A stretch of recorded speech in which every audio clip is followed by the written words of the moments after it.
Bonjour à tous et bienvenue chez Trading Institute. Nous allons commencer l'analyse du jour. Ce qu'on va faire, ça va être plutôt un update. On va en parler un petit peu de l'analyse d'hier.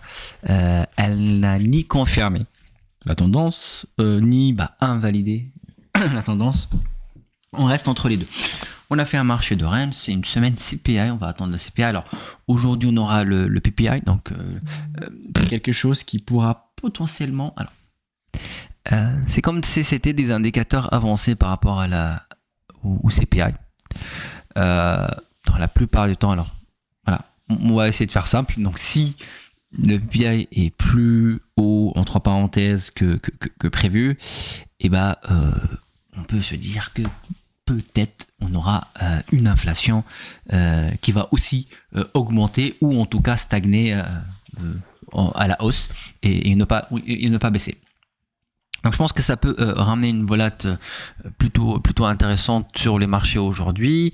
Ce que je vais faire, alors oui, j'ai pas le bon écran, je vais changer ici. Et donc voilà.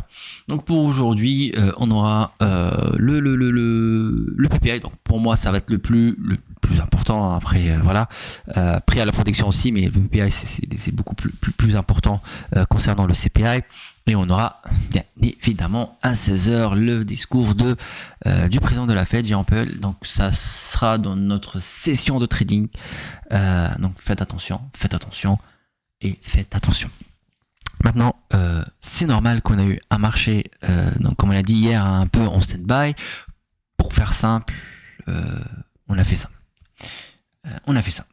En 15 minutes, hier, à 15h30, on a fait que ça. On a juste liquidé sous les 50. C'était le niveau attendu que j'attendais sous les 50. On l'a fait à 19h. 19h, c'est plutôt l'heure en tout cas pour moi, de ne pas être devant les écrans. Malheureusement, ou heureusement d'ailleurs. Mais voilà. C'est le but, hein. On a un setup, on trade la première heure de volat, la première heure d'open des marchés, et puis si on n'a rien, on revient demain. Donc voilà, on reste sur un marché de range. Je resterai toujours acheteur pour l'instant en tout cas. Voilà, on verra après les nouveaux clés qui pourront peut-être lâcher, et c'est là on se dit on passe sur un retracement. Maintenant on voit graphiquement parlant d'une manière simple d'analyse avec de la liquidité et des order blocks, et là on va juste imbriquer un petit, on va rajouter un système en plus sur de l'analyse technique, c'est les volumes, d'accord. Donc hier on avait cette zone de volume sur le Nasdaq. Alors mince, j'ai bougé.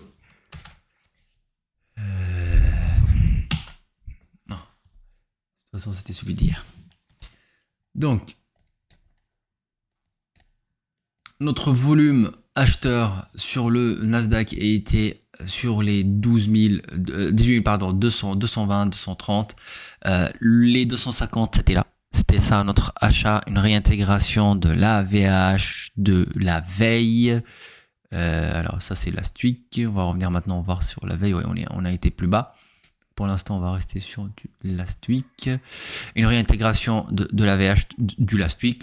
On a un acheteur ici. Si on compare ça par rapport au gros volume qu'on a ici, on peut vraiment aller jusqu'au POC dans un très gros retracement. Et c'est pour ça que je dis je reste acheteur, même si acheteur sur du moyen long terme, même si le Nasdaq fait un retracement jusqu'à 18 200.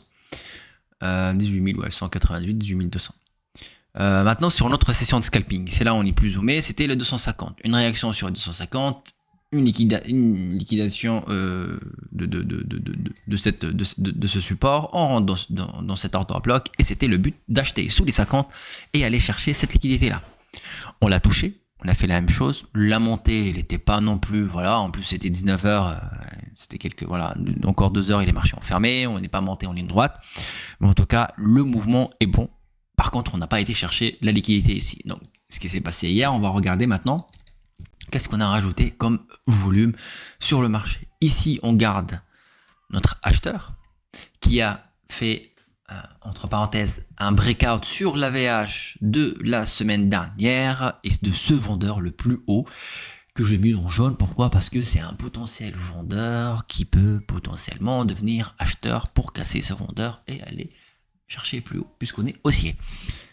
Donc, ce qu'on va regarder aujourd'hui, c'est juste les volumes DR. Le plus gros du volume, vous voyez ici, ça a été à 16h. La clôture, on n'a pas eu grand chose, mais on reste quand même sur le gros volume. Donc 42 000 lots sur le Nasdaq, 61 000 lots, et la plupart est concentré ici.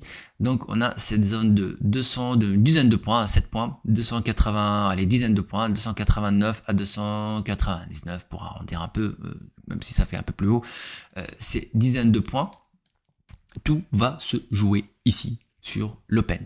Si on part et on fait un rebond sur cette zone là, on casse les 320, nous sommes officiellement haussiers. Sinon,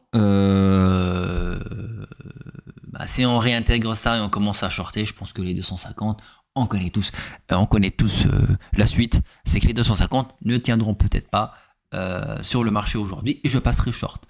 10 points. On a 10 points, une zone de 10 points. Techniquement parlant, on verra après avec les palets de prix, notre volume profile de la journée, etc. Mais on a une zone de 10 points.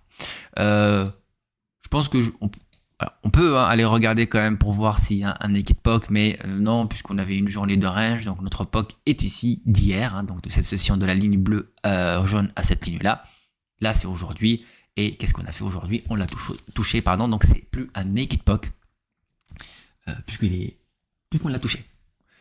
On a fait, alors on se base maintenant sur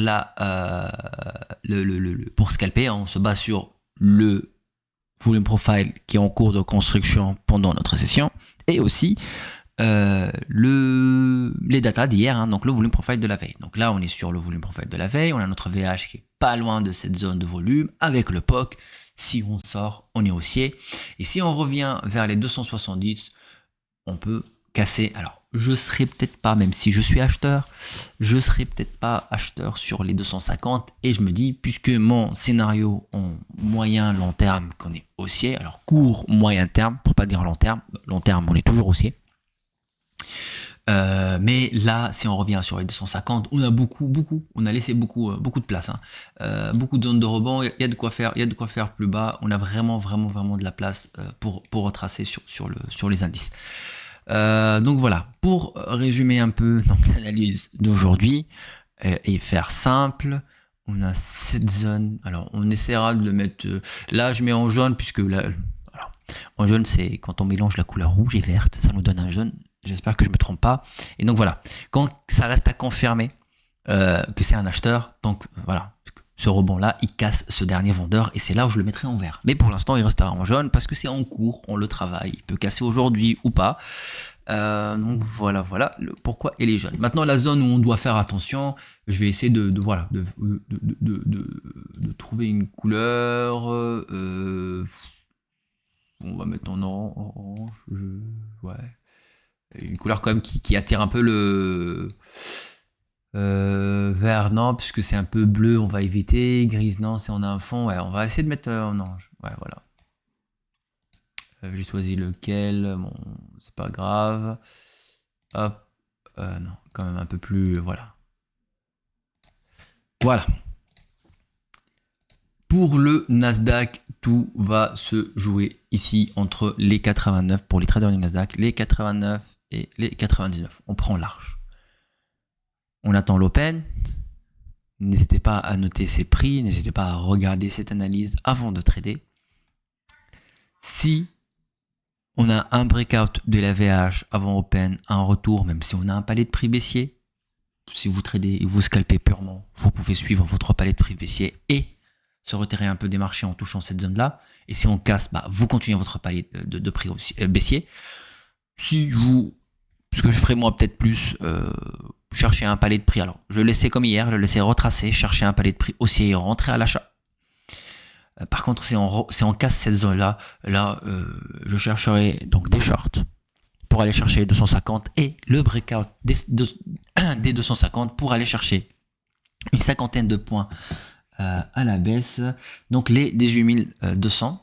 Et quand on regarde ici, on a beaucoup de liquidités. Il y a de quoi faire sur les 18 230, donc liquidité, et ça revient quasi sur un naked POC de la veille avec une ancienne zone d'achat, et les 198, c'est un naked POC de la semaine dernière qu'on n'a pas encore touché, puisqu'il est encore marqué en naked POC, qui revient un peu sur cette très grosse zone de liquidité H1. Donc quand on voit que tout le système est imbriqué, on peut trader de manière à l'aise. Mais en tout cas, voilà, quand on regarde en H1, on a pris la liquidité, on est revenu sur la zone, on n'était pas devant malheureusement. Mais grâce au volume hier, quand on a fait l'analyse, j'attendais pas un retour plus bas. On est vraiment allé chercher dans cet order block où il y avait le plus de volume. Et c'est là où je disais que j'allais prendre un achat sous les 50 pour aller chercher dans un premier temps une centaine de points, les 350. Bon, il l'a pas fait, il le fera peut-être aujourd'hui. Donc aujourd'hui, si on est agressif à l'achat, si on ouvre un rebond ici, pareil, comme on a dit, une cassure de cette zone-là, on va chercher les 250 et le breakout de 250.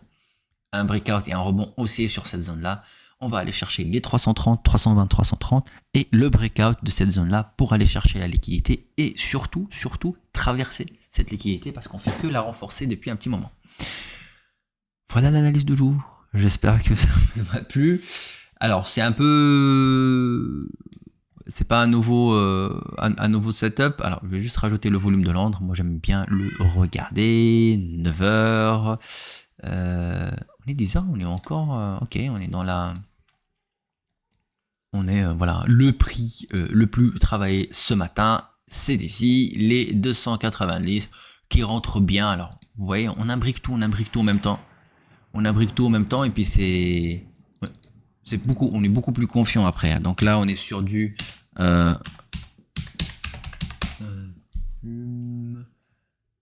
d'aujourd'hui et on est bon, c'est parfait. Donc voilà pour l'analyse du jour. Je sais pas si j'ai fait un recap ou pas. Je ferai rapidement. Milieu du range, en zoomant, en scalpant. Et ça, en dézoomant, c'est ça le milieu du range. Mais puisqu'on scalpe, voilà, on zoome sur le marché.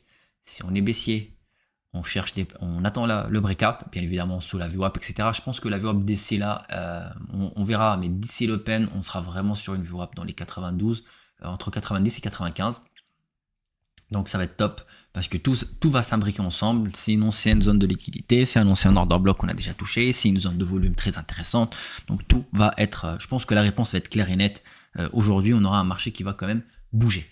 Maintenant, voilà, si on casse, on cherchera des paliers de prix baissiers avec un breakout de 250 et si on part à la hausse, on cherchera un palier de prix haussier. Donc un acheteur qui renforce sur un de prix, on le suit. Et on tente un breakout des 330, aller chercher les 45 et surtout cette cassure de liquidité qui peut nous ramener encore plus haut sur le marché. Et comme on l'a dit, le but, en tout cas pour moi, j'ai quelques des trades en ce moment et le but c'est d'aller chercher les plus hauts historiques sur les indices américains. Merci à tous. Je vous souhaite une très bonne journée et on se retrouve tout à l'heure dans le live. Je serai sur YouTube avec Prince, donc n'hésitez pas à venir nous voir ou trader ensemble sur le Discord et je serai très prochainement de retour parmi vous. Merci à toutes et à tous, très bonne journée et à bientôt.